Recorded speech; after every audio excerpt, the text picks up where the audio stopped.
Bonjour et bienvenue sur l'espace dédié au site mécaniqueuniverselle.net, le site qui s'efforce de démontrer que l'humanité dans son ensemble évolue vers son ultime perfection. Alors cette perfection, c'est le paradis en somme. On construit sans le savoir le paradis pour nos frères humains qui après nous viendront. Dans quelques siècles, il faudra encore quelques siècles d'évolution, mais la plus grande partie de ce travail a été réalisée. Il reste encore du travail à faire, bien sûr, mais entre le moment où on s'est séparé des autres primates et aujourd'hui, on peut constater tout le travail qui a été accompli.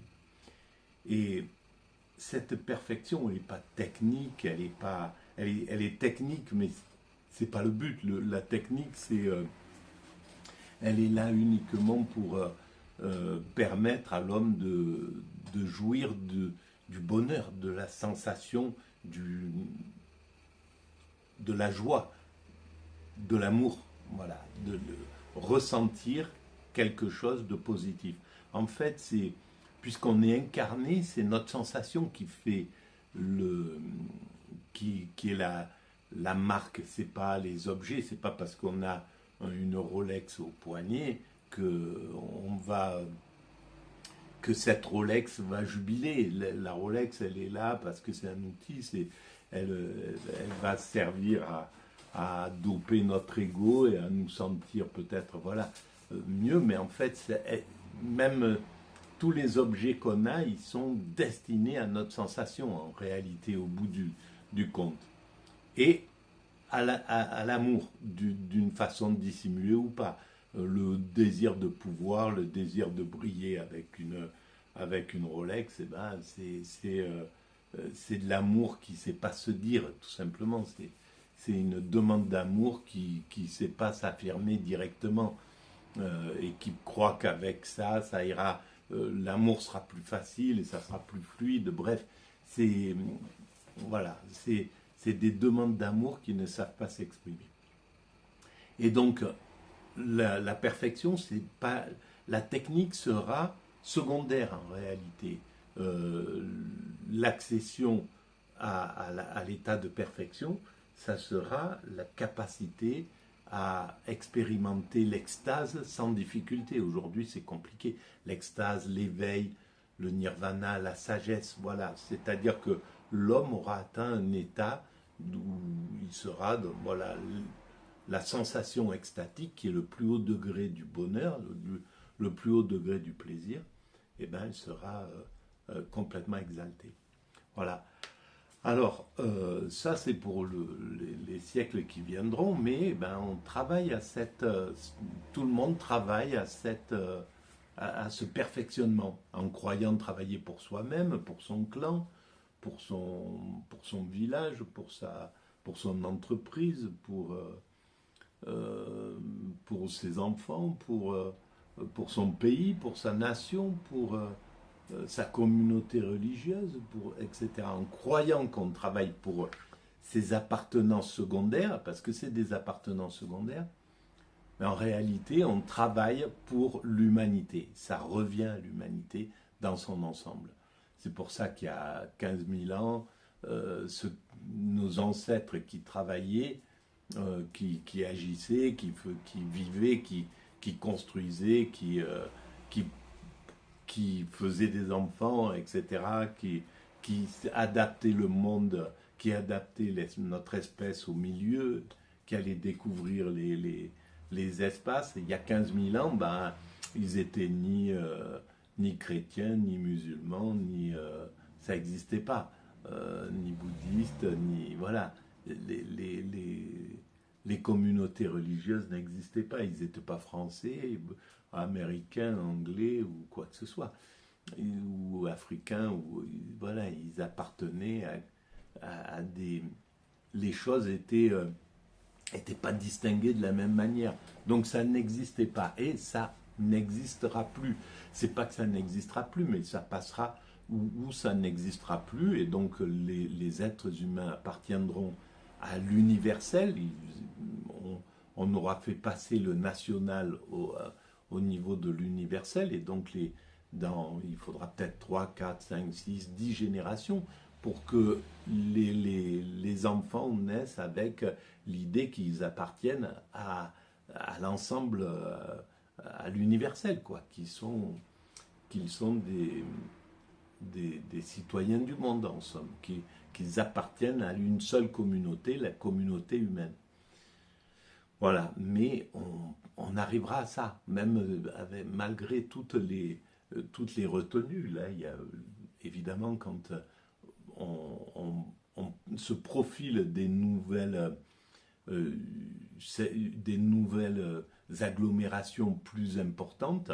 C'était le cas quand il a fallu passer du régional au national pour créer la France.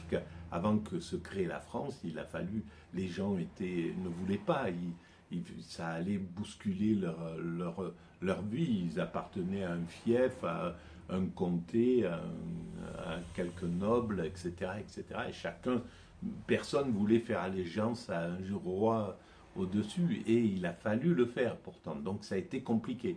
Et bien là, c'est la même chose. Il faudra passer du national au mondial, et le mondial, il y a des réticences, il y a des résistances. Mais ces résistances seront vaincues. Elles ont du sens, ces résistances.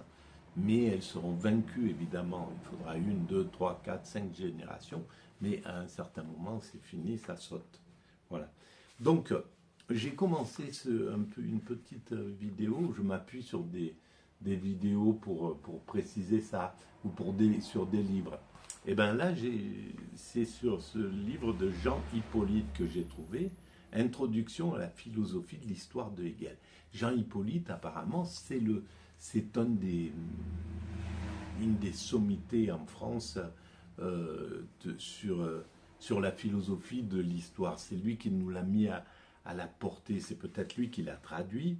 Bref, voilà, ces passeurs, ces humbles-là qui se mettent au service et il était maître de conférence à la faculté de lettres de Strasbourg. Et ces passeurs humbles comme ça qui se mettent au service d'une œuvre et qui en font quelque chose, qui le donnent à l'ensemble de la communauté. Voilà, alors j'ai déjà commencé une première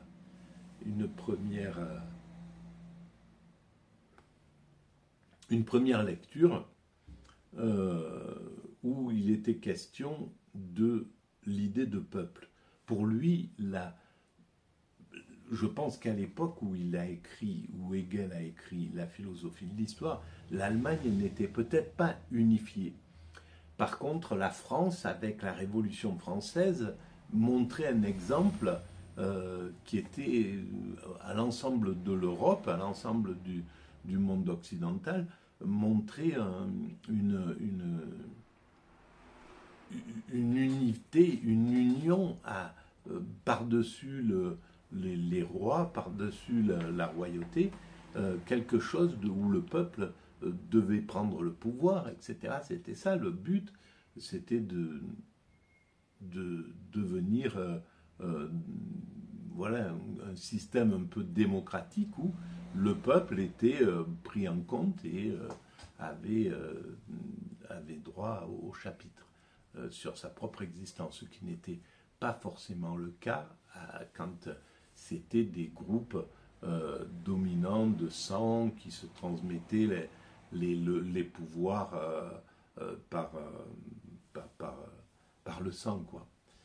Donc là, il y a quand même une évolution fondamentale qui se fait, et donc le reste de l'Europe prend exemple sur la France pour ça. Et donc, à ce moment-là, c'était l'idée de peuple qui faisait sens pour Hegel. Jusqu'à là, c'est ce que j'ai compris. Peut-être qu'il avait déjà l'idée de l'universel. Mais, je ne sais pas. Ça serait intéressant voilà, pour les grands spécialistes de Hegel, de pouvoir dire ce qui se passe exactement à ce niveau-là. Est-ce qu'il avait déjà une vision de l'universel? Mais en tout cas, pour lui, ce qui donne du sens, c'est le peuple, c'est l'idée de peuple. C'est derrière ça que l'homme peut trouver sa meilleure façon de fonctionner. Aujourd'hui, c'est plus le cas. On est passé sur l'universel. Le peuple c'est encore là, mais on voit bien qu'on est en train de passer sur une vision universelle. Les jeunes, beaucoup de jeunes sur cette planète, de plus en plus, ont une vision universelle, se sentent appartenir à l'ensemble de l'humanité. On voit qu'il n'y a plus trop d'accroche sur le nationalisme. Il est encore là, il travaille le nationalisme, etc.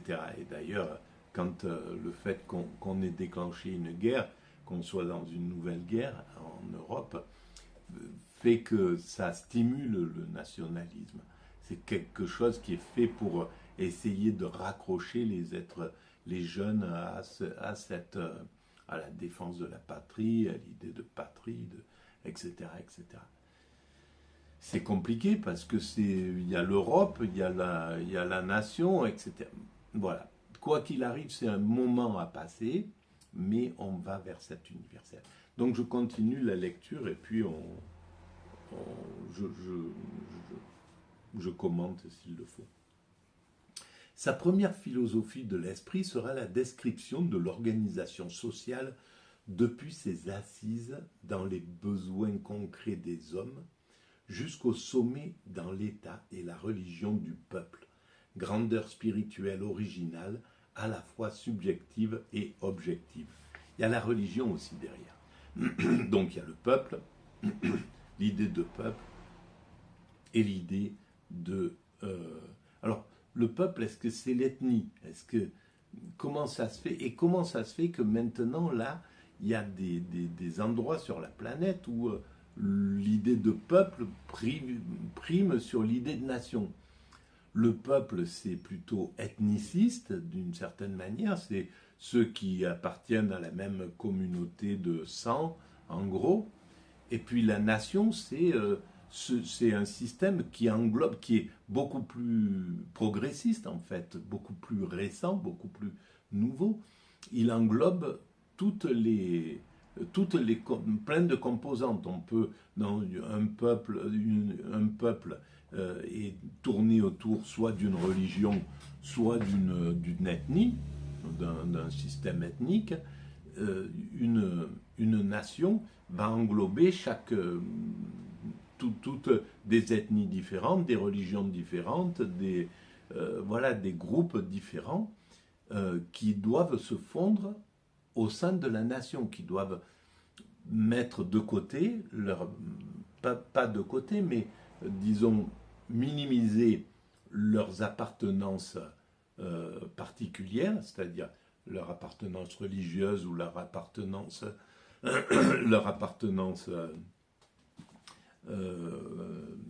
ethnique, pour dire je suis par exemple français, je suis français, donc ma base c'est d'être français, après de ce français je suis chrétien, juif, musulman, etc., athée ou je sais pas, c'est la seconde chose. Je suis noir, blanc, jaune, etc. Ça, c'est encore autre chose, mais je suis d'abord, avant tout français, etc. C'est ça, l'appartenance nationale. Alors ça, c'est un peu contesté, curieusement, en ce moment. Voilà, c'est quelque chose qui est, d'une certaine manière, un petit peu contesté, bizarrement. Et donc, est-ce que c'est contesté pour qu'on passe par-dessus et qu'on aille vers l'universel?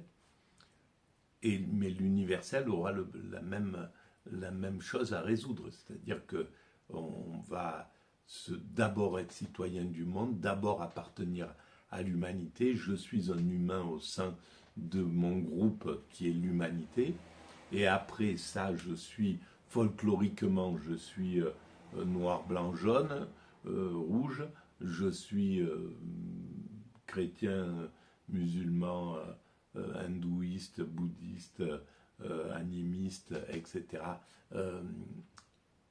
C'est secondaire. Voilà. Est-ce qu'on va passer par ce genre de choses? Donc, dans la famille, la plus haute unité à laquelle s'élève la nature livrée à elle-même, l'homme voit la chair de sa chair dans la femme. Mais cette contemplation de soi-même, dans un autre à la fois identique et différent, est encore affectée d'une différence naturelle. La famille n'est qu'une anticipation de l'esprit d'un peuple, et c'est pourquoi Hegel ajoute, deux points ouvrez les guillemets, si selon la nature l'homme voit la chair de sa chair dans la femme, donc le clan, c'est là, à ce niveau-là, selon l'ordre éthique, il découvre seulement l'esprit de son esprit dans la réalité éthique et à travers elle. C'est dans un peuple seulement et seulement en lui que la moralité est réalisée, qu'elle n'est plus seulement un devoir-être, un idéal inaccessible. Que la moralité est réalisée. C'est dans le peuple que, au sein de la famille, l'homme est tout-puissant et il n'est pas au regard, à l'époque il était tout-puissant, et il n'est pas au regard des autres, de ceux qui l'entourent. Tandis que dans le peuple, quand il se sent appartenir au peuple, il a des comptes à rendre, il se doit d'être éthique, d'épouser l'éthique du peuple, et donc de se conformer et de se comporter comme le peuple le demande. Si l'on considère l'esprit d'un peuple comme réalité spirituelle, comme seconde nature, avait déjà dit Schelling en parlant du monde du droit, on peut dire que la raison y est réalisée effectivement. Elle est la présence de l'esprit vivant. Alors, c'est là où je pense que Hegel a trouvé une limite. Parce que si on est dans le problème national, dans le problème, si on reste au niveau du peuple, ben on est confronté aux autres peuples. Et qu'est-ce qu'il faut faire avec ça? C'est-à-dire qu'on sort de l'éthique humaine, on sort de l'éthique spirituelle, parce qu'il faut l'agresser, le haïr, partir dans se défendre, il n'y a pas de fraternité avec le peuple voisin. Et d'ailleurs, les Français ont envahi la Iéna à ce moment-là, Napoléon, voilà, il est parti en guerre sur toute l'Europe pour unifier peut-être, avec des idées d'unification, c'est possible, mais en tout cas c'était insupportable, c'était pas vivable, donc ça stimule des mauvaises façons de voir les choses, de penser, de se comporter. Donc c'est pas suffisant le national, c'est l'idée de peuple. L'idée de peuple n'est pas, à moins que ça soit le peuple humain. Voilà. Mais l'idée de peuple particulier, ça ne marche pas. Donc,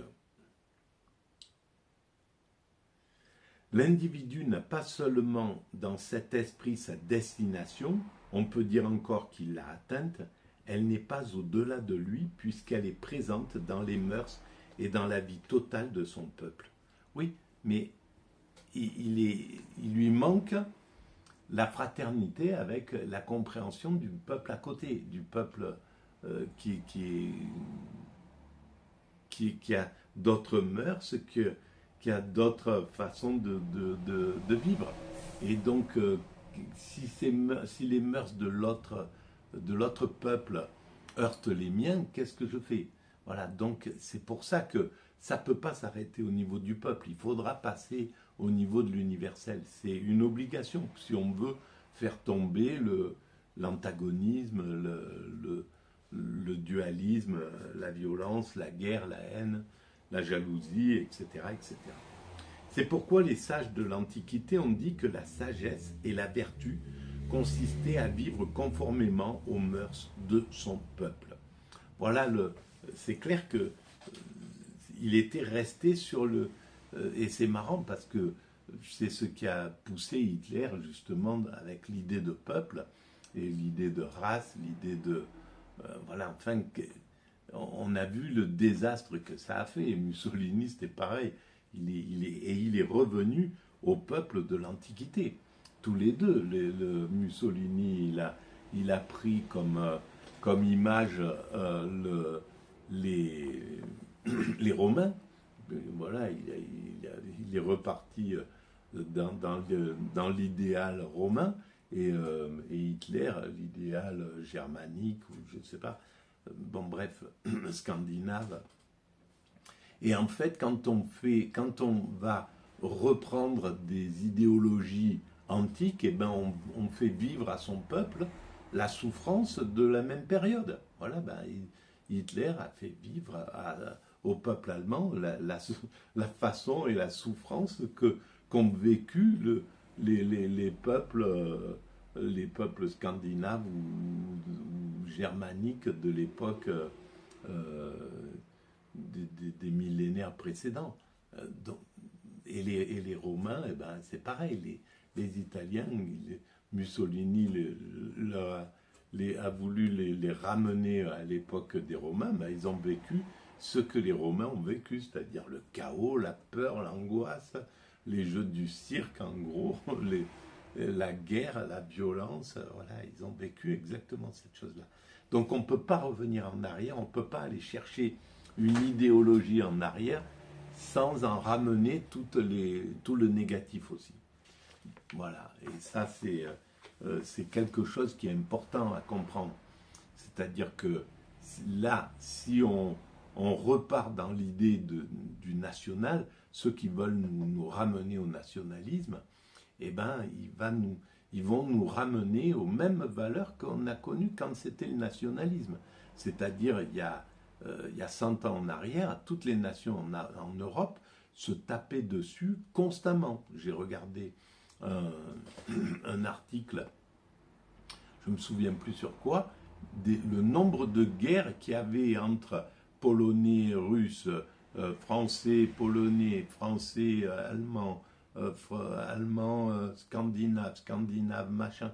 C'était tous les ans, il y avait que ça. C'était tout le temps des guerres là, entre Yougoslaves ou je sais plus, bon bref, comment ils s'appelaient, mais voilà, dans les Balkans ou dans les... Ça n'arrêtait pas. Toute l'Europe, elle était en guerre en permanence. Voilà. Donc, s'ils veulent nous ramener au nationalisme, là pour l'instant, l'Europe est fédérée derrière la guerre, avec la guerre contre les Russes. Mais si ça s'arrête, ben on va se taper dessus. C'est clair et net. Ça, on entend déjà les voix entre voilà, entre la façon de penser des Polonais et des Espagnols ou des Français. Et enfin, voilà, il y a les Allemands et les autres. Enfin, on voit bien que on est, et en plus on est gouverné par des belliqueux. Donc on se retrouve exactement comme en 1912 ou 13, à l'époque où dans les pays d'Europe, les mecs s'assassinaient et ça partait en live directement. Il y a quelque chose qui ne va pas à retourner vers le passé. Donc il va falloir y réfléchir, à mon avis. Et on voit bien, même quand on est sur l'ethnie, il n'y a que la guerre qui fédère. C'est ça qui est vraiment incroyable. C'est-à-dire que on le voit au Moyen-Orient, au Proche-Orient. C'est parce qu'ils ont un ennemi que des ethnies différentes ou que des gens qui se taperaient dessus vont taper. Ils ont besoin d'un ennemi pour pouvoir ne pas se taper dessus eux-mêmes. C'est ça qui est incroyable, quoi. Donc, il va falloir dépasser toutes ces mentalités, toutes ces pathologies dans le truc. Et là, c'est bien l'universel qui peut amener le passage à autre chose. Donc voilà, ben on va arrêter là. L'esprit d'un peuple est donc ce qui réconcilie le devoir être et l'être. C'est une réalité historique qui dépasse infiniment l'individu, mais qui lui permet de se trouver lui-même sous une forme objective. C'est proprement le monde de l'esprit. L'individu qui est un monde, dit Hegel dans la phénoménologie, et non pas à l'état d'idéal comme dans la philosophie morale de Kant et de Fichte, pour lesquels le monde même spirituel est toujours comme il ne doit pas être pour que la morale le fasse comme il doit être. Point. Ça, c'est important. Alors peut-être que Kant et Fichte avaient déjà un cran au-dessus que de Hegel, le nationaliste. On verra ça. Voilà, en tout cas, si vous pensez qu'il y a un peu d'intérêt à ces vidéos essoufflées, je suis désolé, c'est un peu comme ça, ces jours-ci, eh bien vous pouvez mettre des pouces, vous abonner, envoyer le lien à vos amis, laisser des commentaires. Tout ça augmente la visibilité de ces vidéos et de l'espace. Et vous pouvez aller visiter la mécanique universelle, voir le site où j'explique tout ça en fait. Voilà, il est touffu le site, il est mal fait, c'est pas terrible, mais bon, voilà, pour les aventuriers, vous pouvez essayer de voir si vous en tirez quelque chose de bénéfique pour vous. Merci de votre compréhension et de votre écoute.